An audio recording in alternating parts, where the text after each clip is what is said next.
আরে ভাই কি শুরু করছেন এভাবে আটলাতেছেন কি লেগে? আগে দে বাবা আটলাছেন না, ওর মাঝে বারে বারে যাওয়া শুরু করছেন। আরে তুই বুঝোস না কেন?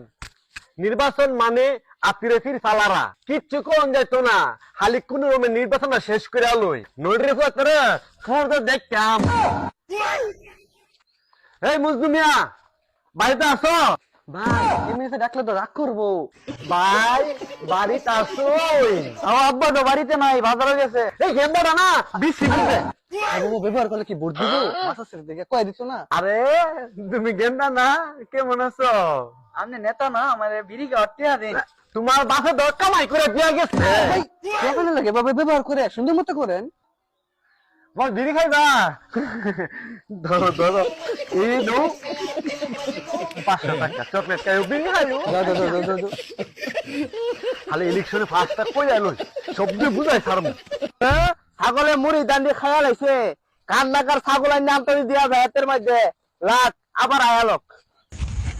ভাই ওই যে একটা কৃষক আর দিহি চলতা দিহি যাই, চলেন। আমি তাকে তোমার ধান কাট লাগবো। হ্যাঁ হোসেন দি আমার ফিঙ্গার ভিতর কথা শিখিতা আমার সব কাঁচা ধান কেটে লইতাছে। আরে ভাই এটা কোন ভাবে মানবতা দেখাইলেন? বড় ব্যাগ কাঁচা ধান কেটে লইতাছেন। মানে কথা দেখে ভালো লাগে না, পচা সুন্দর।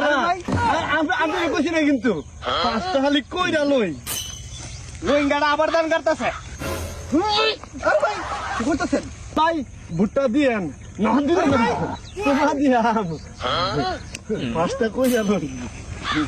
হারামজাদা সারাদিন কোনো খবর নাই, এখন আমার ক্ষেতের কাছে ধান কাটতেছে, রাস্তাঘাট কোনো দিছে না, এরে বুট দিমু। আসলে হেসা কথা কইছে, রাস্তা দিয়াম জেন্দা জেন্দা রাস্তা হইব এন্দই দিয়াম রাস্তাঘাট খালি ভুট্টা দিয়েন যে। হ্যাঁ ভুট্টা দিয়েন, ভুট্টা দিয়ে হারামজাদা বুট ছাড়া মারবার আইছে। তাহলে আজকে যাইলাম তাহলে এনে টিবুল দিয়ে যান। দিয়াম টিবল দিয়াম টিবল মুসাই মুসাই দিয়াম টিবল। হারামজাদা কি ভাস করলে টিবল দিব? আমার মনে হয় না দিত না, না হ্যাঁ বুট দেওয়া যাইতো না।